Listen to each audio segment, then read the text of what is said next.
Akashvani eight 90।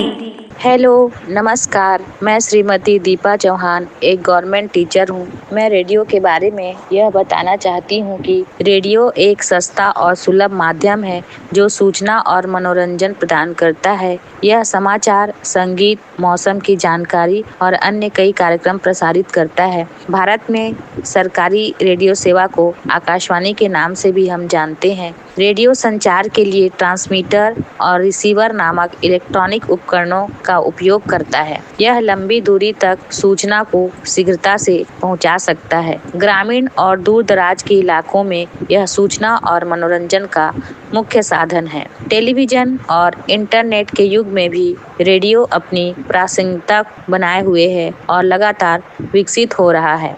विश्व radio दिवस संचार के माध्यम के रूप में रेडियो के महत्व को पहचानने का अवसर प्रदान करता है। मैं रेडियो प्रसारण के शानदार 90 वर्ष पूर्ण होने पर आप सभी को बधाई देती हूँ और शुभकामनाएं देती हूँ। धन्यवाद।